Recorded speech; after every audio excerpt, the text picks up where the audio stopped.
morning. Yesterday marked the first full year of the Trump administration, and it's clear Americans are worse off today with Donald Trump and Republicans' leadership. And while it's nearly impossible to measure all of the damage done by the Trump administration, there are a few new lows hit as the nation deserves extra attention.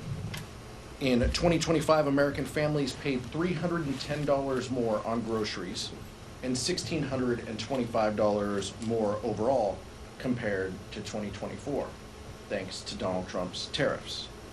On top of that, more than 1 million people were laid off last year, the most since the 2020 pandemic, making it even harder for Americans to find good-paying jobs to make ends meet.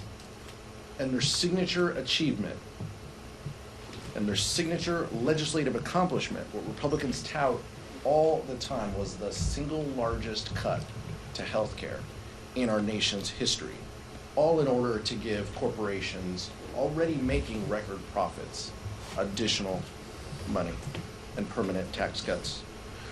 1 year in, the American people want to know when Donald Trump will finally put their needs first.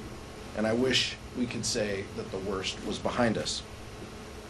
But in this Trump cruel and chaotic administration, they have continued to double and triple down on the policies that are wrecking this economy and hurting hardworking families. Even as Donald Trump focuses his attention on other countries, Republicans here at home have the opportunity to do something.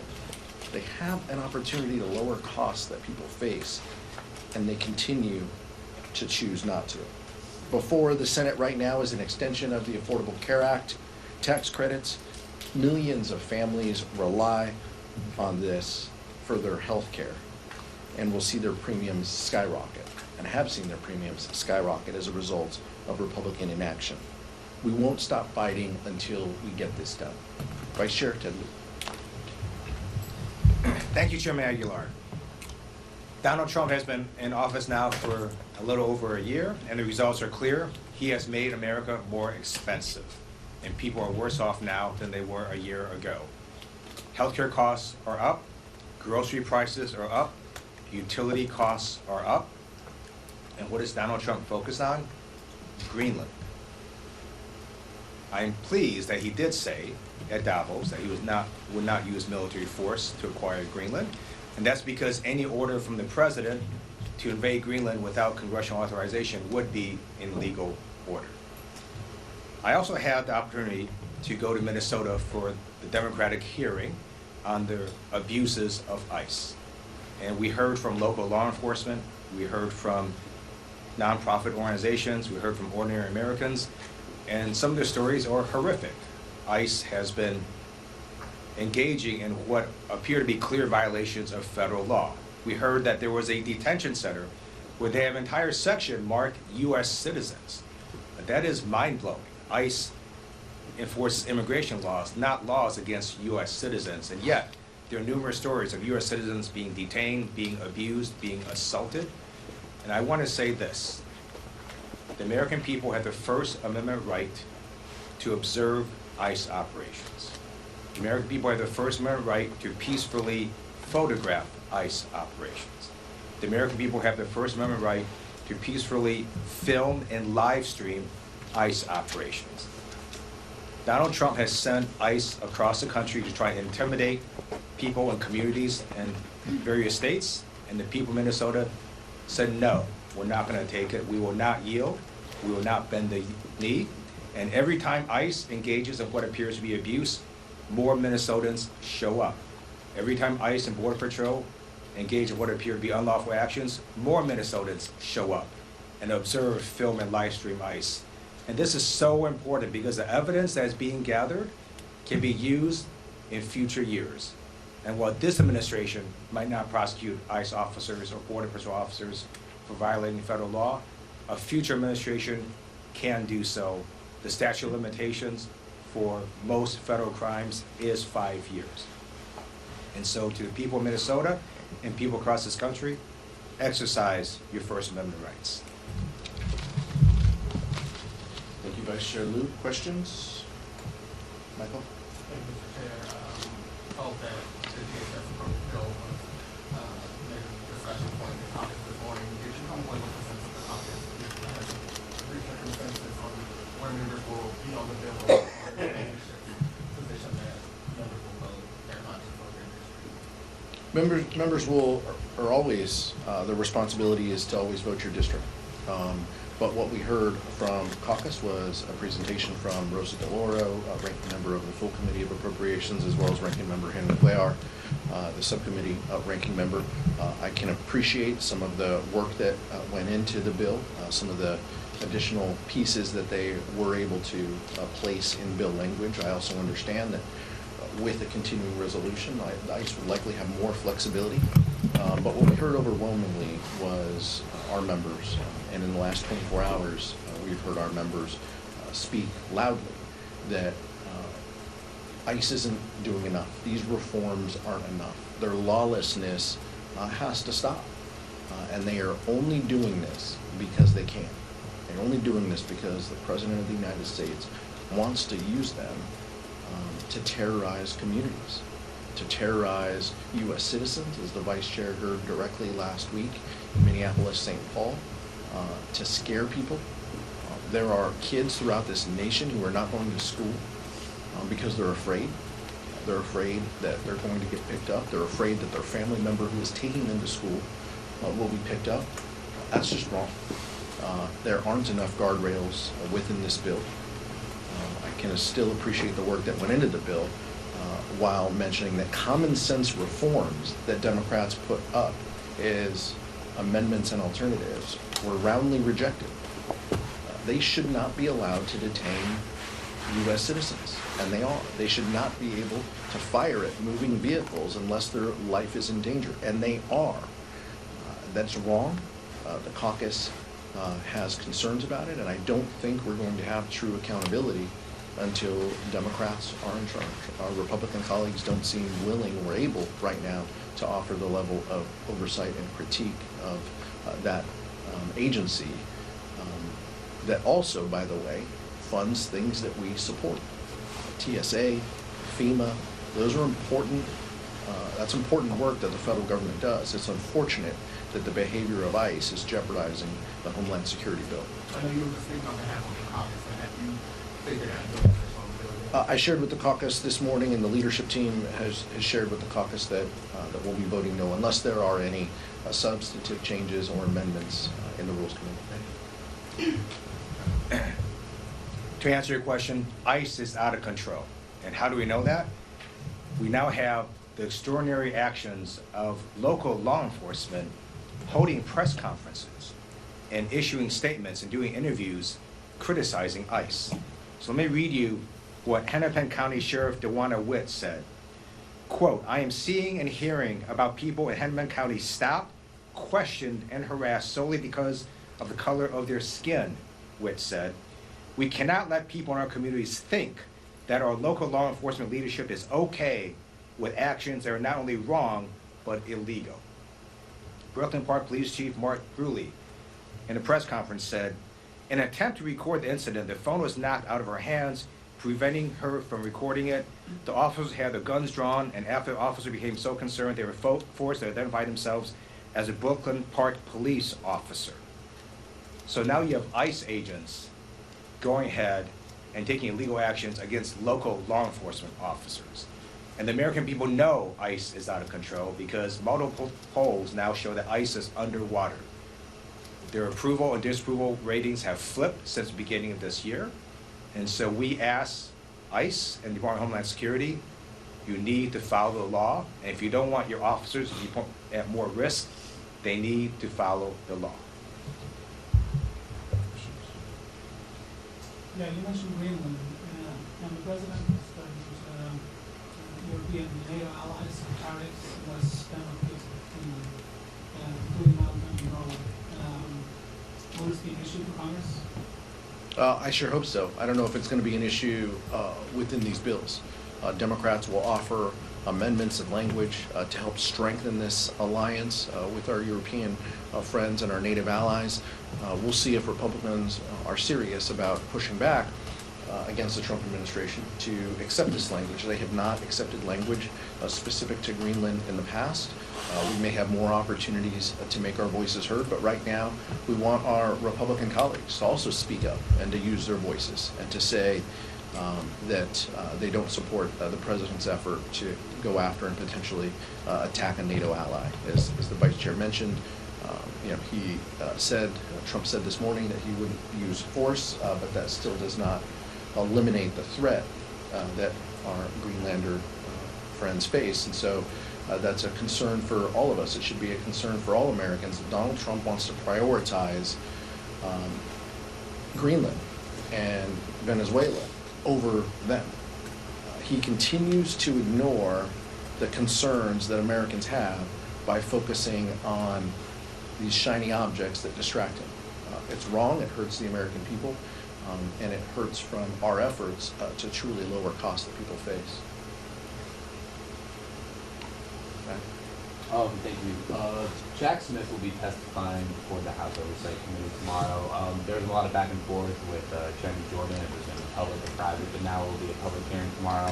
What do you expect to hear from Jack Smith? Well, I hope we hear as much of the truth that Jack Smith can share, although I think he is bound by some orders that the court has given upon his final report. That's unfortunate. He should be allowed to share the full details, but to the extent that he can share information that hasn't been in the public realm, I think everybody should welcome that. It's an oversight hearing, and our responsibility to provide oversight, even though the president doesn't want it, is very real.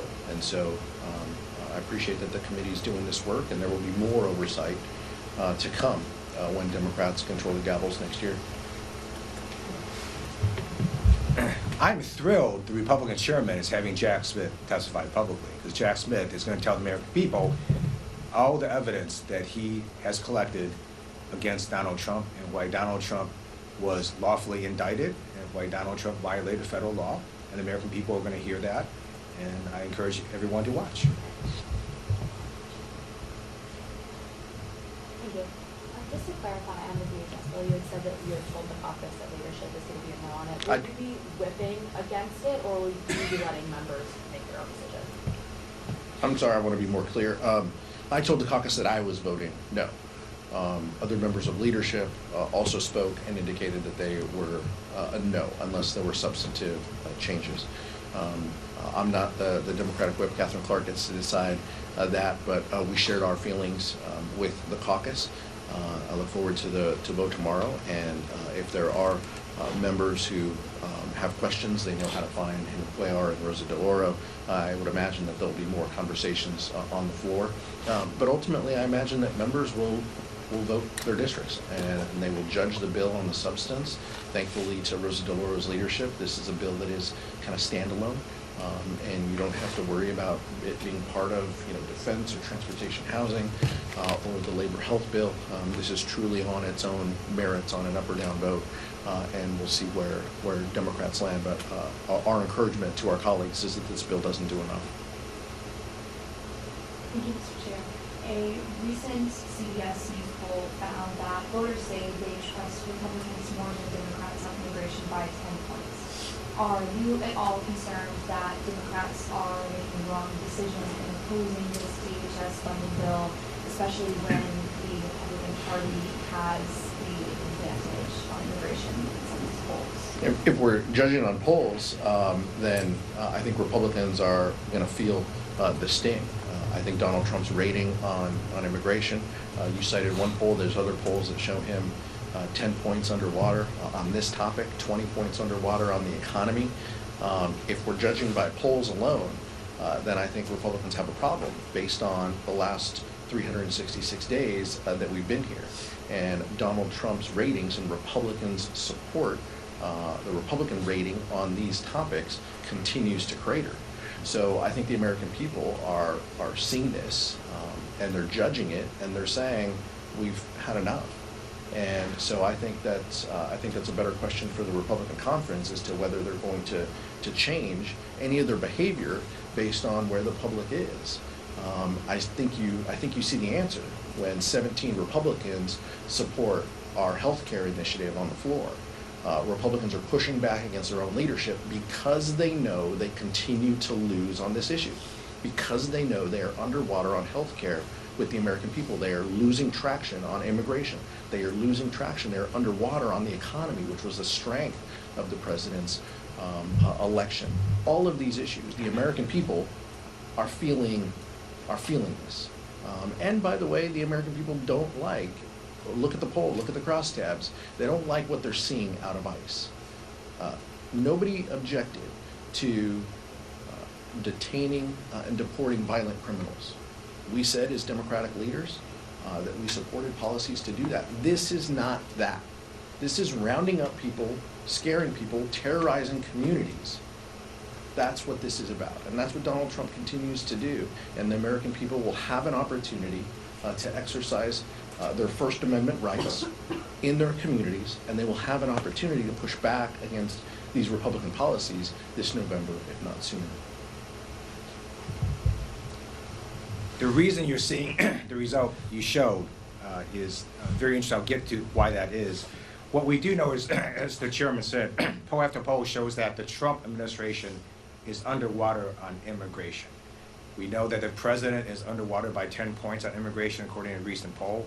Specific to ICE, 2 polls were released earlier this month. One had ICE at approval of only 37%, disapproval of 57%. CNN released a poll showing that 51% of American people believe ICE operations are making American cities less safe. Only 31% believe it's making American cities more safe.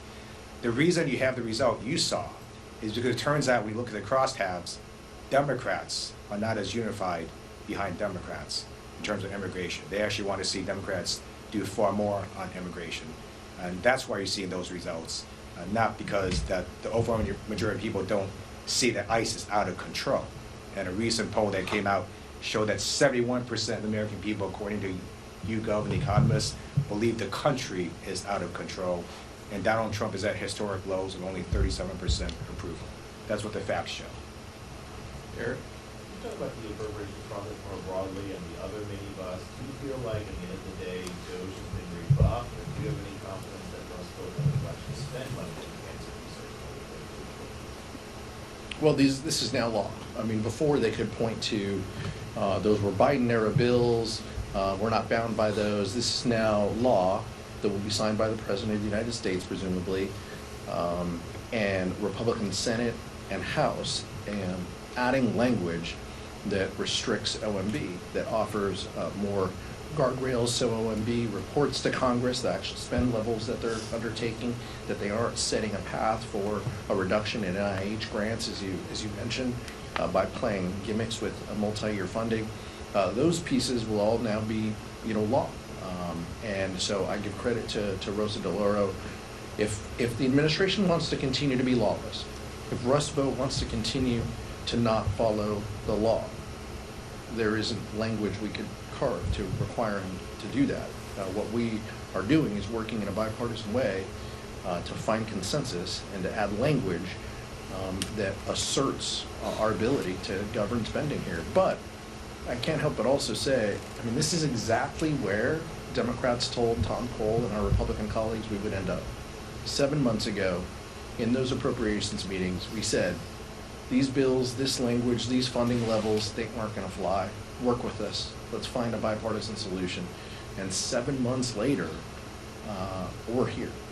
I wish that we would have used our time more effectively rather than partisan riders that Republicans carried forward in appropriations, but now we have, in most cases, workable bills.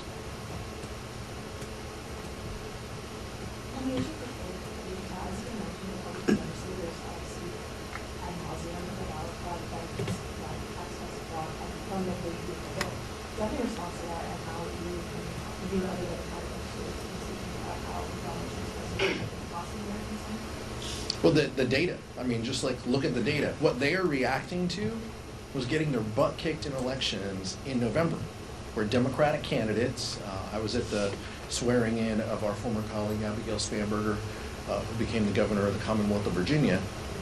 Democratic candidates around the country, not just New Jersey and Virginia, but in the South, in Georgia, in Mississippi, had electoral success because they were talking about real issues. They were talking about affordability. They were talking about making life easier for people.